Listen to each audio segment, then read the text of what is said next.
Don't speak. What am I supposed to do? Continue to let this happen? For me, don't fall. I ain't getting no judge. This eviction courtroom story opens with serious tension as both landlord and tenant present two completely different realities. The audience immediately senses the emotional weight, unpaid rent issues, legal pressure, and the huge risk of losing a home forever. Cause, and that I had an issue because they were alleging that a knife was, I guess, allegedly in possession or whatnot. The allegation is possession. It was never, there was no allegations of use or threat. It's just that he had a kitchen knife on him. You are on bond for a Terroristic threat. You've now picked up a criminal mischief. You were facing up to 6 months in jail and or a $2,000 fine. We are going to do probable cause. You have the right to remain silent. Anything you say can or will be used against you. You have the right to have an attorney present. If you cannot afford one, one will be appointed to you, sir. Yes, Judge. On February 11th, 2025, the officer responded to a physical disturbance at a residence in Harris County, Texas.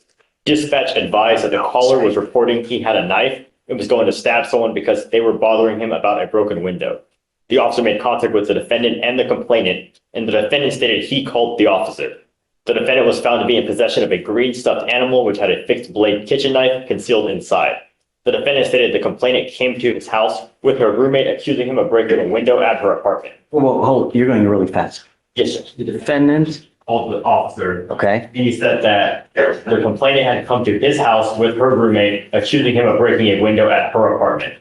The defendant stated he was walking back to his apartment and that the complainant came out the back door to her apartment, but then he changed the story saying that she came out the front door to of her apartment to confront him.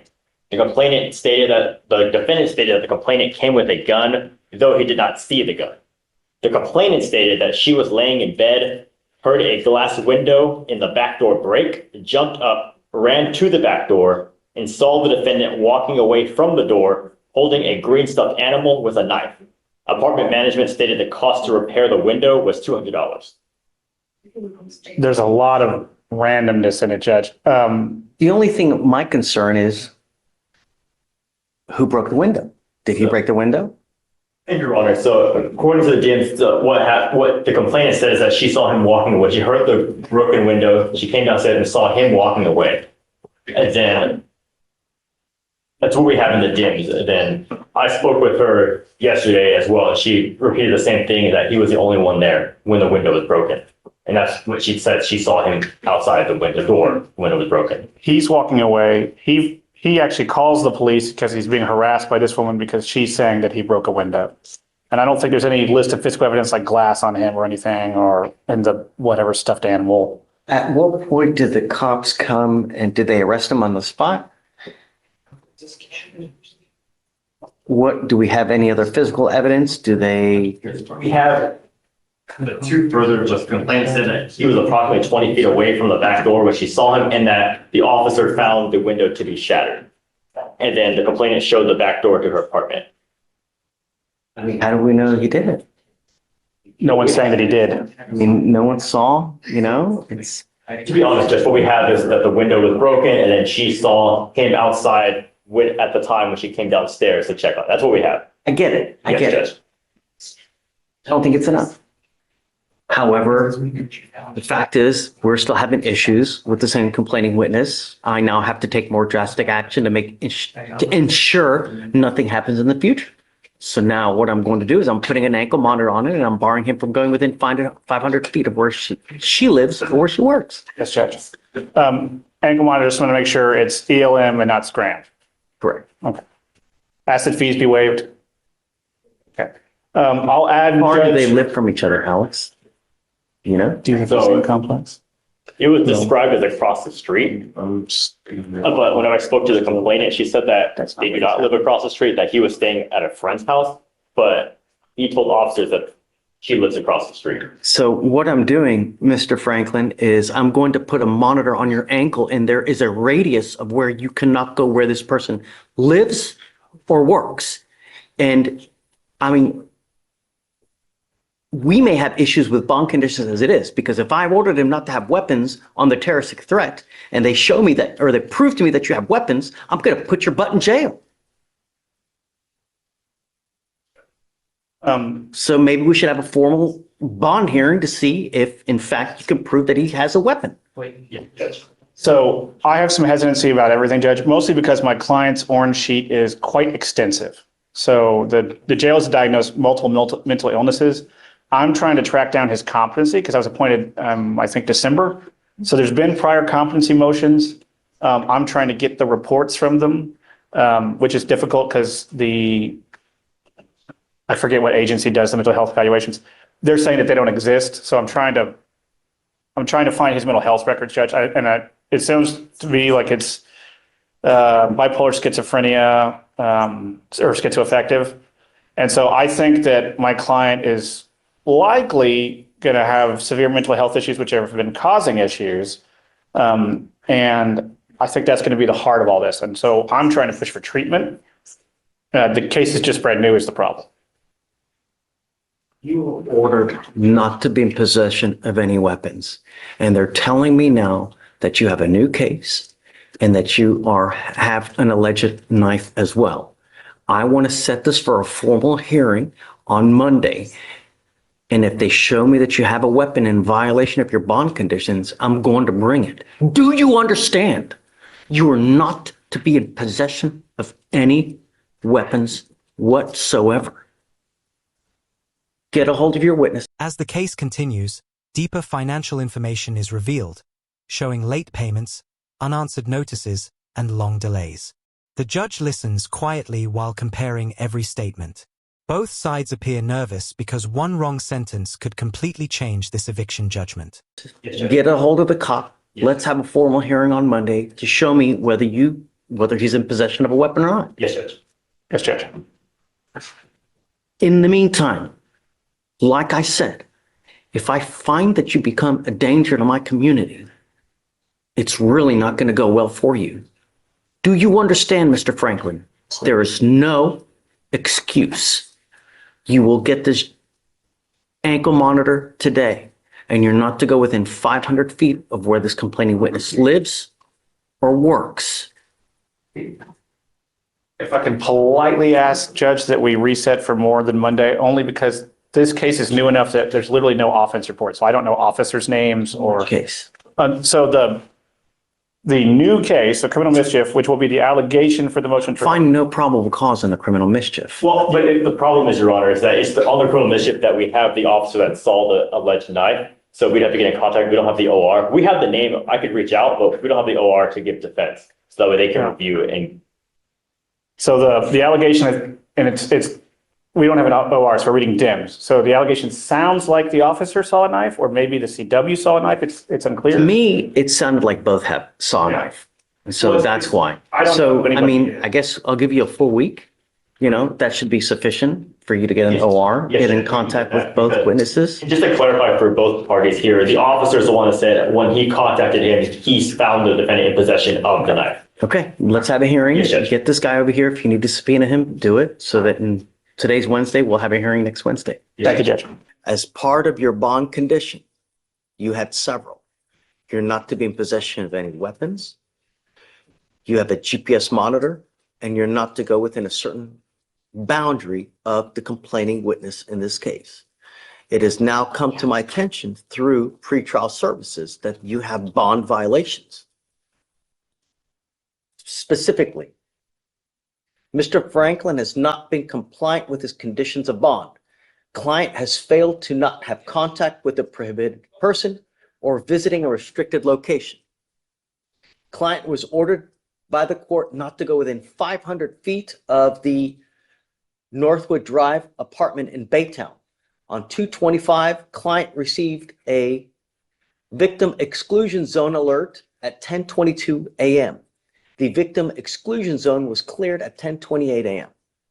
In fact, what I've been told by pretrial is that we have 1, 2, 3, 4, 5, 6, 7, 8, 9, 10, 11, 12, 13, 14, 15 instant. Okay, interject, Judge. I think that's all in a 6-minute window. So I think he crossed into the exclusion zone at 10:22. and out at 10:28. And so I could proffer to the court what was given to me from pretrial. Not that I'm admitting. Judge has a copy. Then never mind. I get it. I get it. In no way admitting that this would be admissible. And looking at what pretrial has provided, it looks like he walked about 1,000, maybe 1,500 feet in about a 6-minute window through the exclusion zone. And while it says contact, there's no alleged contact with any person. It's just, I know, but it's the way it's written. How do we know? Well, no one has complained to the state. And so it looks like he walked through an exclusion zone, which is, speaking with pretrial, is actually larger than it normally is. I think it's at 500. Is it 500 feet? At 500 feet because I didn't want him to go anywhere near the complaining witness in this case. Yes, Judge. This is the same complaining witness that we have the last case that I know PC'd. No, the two are unrelated. They are different complainants, Judge. Yes. And so the terroristic threat they're both strangers. The terroristic threat is, the allegation is that my client asked to bum a cigarette, got in an argument when he was denied. And then the newer case with no PC was that some random person's window was broken and somehow my client got charged with it when no one saw or had any evidence to believe that he had done it. But when the police made scene, he then had a kitchen knife, I believe, is the allegation. I will say that the new case, it was no PC, but there's also no evidence. There's no offense report. There's no videos because it's a week old. It's because they didn't go get anything because I know PC'd it. Well, that's part of it. It's also Daytown and Daytown. But the problem is that we continue to have issues with Mr. Franklin. So Mr. Franklin is going to have issues on bond or not, Your Honor. His mental illness is quite severe. He's received hospitalizations in the past. His orange sheet is right at a page, if not over. And so the system is aware. I would take this court or ask this court to take caution in the sense that we're not having a formal hearing. There's no testimony presented. I'm fine with having a conversation. But if the court should wish to revoke We're his bond. having a hearing right now. Well, then nothing has been admitted because there was no admissible evidence. I'll find to discuss with the court what has been alleged, but there is no admissible evidence of either location or possession because nobody has testified to either. And I don't think the pretrial services officer in this room would have the ability to testify how a GPS device works. Not to be mean to her, but it's not her job. And so she's not going to have any knowledge of the firsthand knowledge of the device. We continue to have issues with Mr. Franklin and I'm tired of it. And- I'm not dealing with this anymore. I only have one way to fix this. So I've spoken with the state, particularly the chief. We're leaning towards reaching a resolution on a mental health diversion, Judge. The judge begins asking sharp questions, and the courtroom energy shifts. The tenant tries defending circumstances, but frustration rises. Viewers can clearly see tension growing as truth, honesty, and responsibility take center stage in this heated eviction dispute. It's not 100% that we're there, but it sounds like we're going to do it where we send him for an evaluation. So I'm going to file a competency evaluation just in case. But So that there's another 30 days. I'm not going to sit here and wait for him to have another bond violation. No, because he's doing whatever he wants to do, because that's what's happening here. yes, Judge, and if you'd like to revoke his bond, which I can understand the court's position, I would just ask that we have a formal hearing with testimony where the rules of evidence would apply, which statutorily they would apply to any revocation of bond. I'm still going to take him into custody. I find that he's a danger to our community. He's continuing to just. Mr. Franklin, what am I supposed to do? Continue to let this Stand happen? for me. Don't form. I ain't getting no justice. I found no PC on your case last time. I ain't did nothing to nobody. All I'm asking you to do is stay away from this place. What I'm supposed to do? I'm trying to take care of my nieces and nephews, running back and forth to the store and stuff. What I'm supposed to do? What you want me to do? If you need things, we can. All I'm doing is the best I can. I'm not doing nothing to nobody. What you want me to do? I didn't have nothing to do with none of this. Listen, You ain't I want stopping you to nobody from listen. raping me. Once, Just slow yourself down, okay? is he saying that he's insistent. Family that lives near here? So he's given me, I've been trying to get addresses. So he lives partially with cousin and with mom, who are both on this side of town. And he essentially migrates between the two. Because of his mental health issues, I'm having a problem confirming the addresses to confirm this information. Where are you staying? My mama's house, but she threw me out this morning. So it's the same thing. She pulled a pistol on me, yeah? Trying to tell me to shut up and let her say whatever she want to say. Switching up everything, making it hard on me. Does your mom live near this address? She stay down Nolan. When I leave, No. When I leave, I don't have nowhere to go. I go to my cousins. I buy them food. I do the same thing I do. The problem is that are they within this address? They stay down Nolan in Bay Terre. No. Baytown is a big city.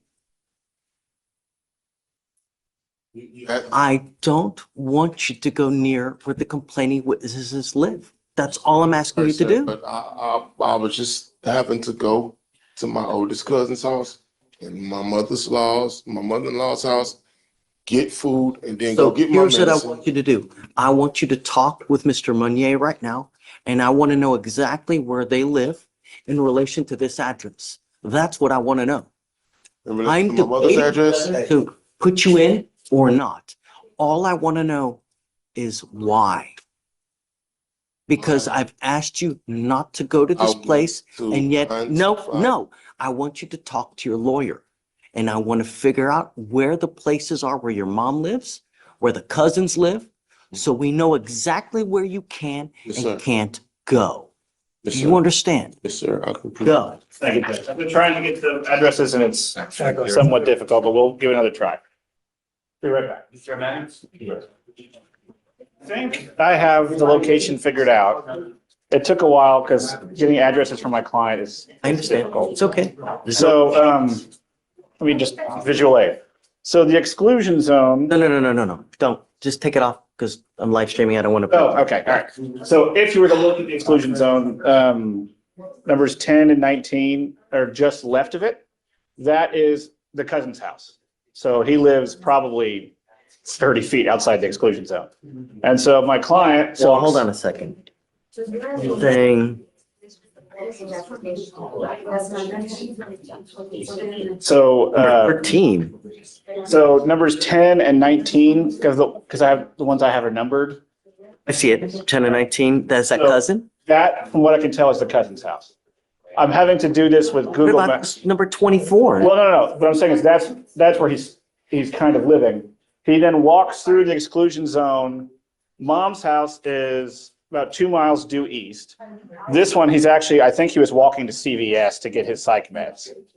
And so he goes through the exclusion zone to get to Garth Road, which is the road that the CVS is on, which is just outside the map. I can show you on my phone if you'd like. So he walks to Garth and then goes north up Garth to get to the CVS and then east to Mop. So I think this 6-minute window, I think is him walking through the exclusion zone to get to CVS. As far as I can tell, that's what's going on. He never stops very long. It's a 6-minute time. It's CVS in relation to this. So in relation to the map, if you keep going east of the map, maybe half a mile. I don't understand the curve. That's him trying to walk around the apartment. He was trying. He's right next to it, man. It's like literally within like. He's going to get his psych meds, Judge. Rash thinking is not 100% level. He's trying to go around it from what I can tell. Well, I don't know, Judge. I think there's a big field and I think he's trying to go around to get to the field, to walk through the field. But CVS is. Here, let me just show you my phone. That'll be the easier. So, In the final moments, silence spreads across the courtroom as everyone waits for the decision. The judge prepares a life-changing ruling that will determine eviction or mercy. Both sides understand the outcome will deeply affect their future path. No. But come around, because I don't want to live stream. I don't want to do this without you. I want you to understand something and listen to this clear. I want to protect every person in my county, and I want them to feel safe. This person is scared of you. That's why I don't want you near them. Do you understand, Mr. Franklin? All I'm asking you to do is stay away because I don't want you to accidentally bump into them on the street. You guys exchange words and then it goes absolutely haywire. That's what I'm trying to prevent. Do you understand? It's not to be mean to you. It's not to take away this. I'm a nice person. I don't like to put people in jail. But if you're going to be a problem and you're going to scare my city, I've got a problem with that and I'm not going to take it. You understand? So CVS, where you're trying to get to on that map, is nowhere near where this person lives. Your cousin lives outside of the area of the zone of exclusion. Look at me. Mr. Franklin, there's no reason for you to go near where this person lives. You need to find another way. I'm not going to do this with you again. Do you understand? I'm trying to be nice to you now, and I'm trying to warn you that I don't want you to go near anywhere where they live. If you need help, Nathan can help you out. If you need a place to stay, we can find you a place. If you need eat food, if you need a job, we have resources we can give you. All you have to do is ask. But He can't give you a job. He can tell you where to go to try to find you. but I want everyone to feel safe. Do you understand? That's all I want. Oh my God. Like I want you to feel safe. That's it. Here, everyone gets a fair shake. Everyone. I found no PC on your case last time, right? That's a fair shake. It doesn't get any more fair than that. Do you understand?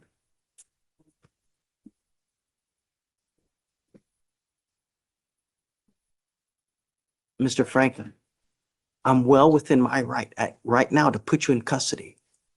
I'm not going to, but I want you to understand that I'm not going to do this again. You understand? I'm not asking much. Okay? All right. Thank you, Judge. So just please I make try to. a path for him to go around so Um, that there are no more issues. Your Honor, I was going to see if we could shave some of the, I think it's 500 feet, and the cousin lives just outside, and it looks like GPS is giving some false positives. I was going to see if we could lower it to 400 instead of 500. The team was for the cluster in the center, that would be 200. This day would be a. Okay. All right, hold on a second. Are you saying that the circle is within 200? So that circle's within 500, but it was originally at 200.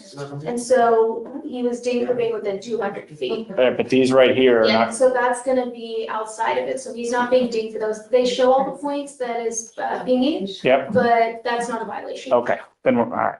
It's, I have a caution because it's right outside the zone, but it sounds like it will be okay. Just make sure that you guys can carve a path so that there's no more issues. Yes, sir. Okay. All right, Mr. Franklin.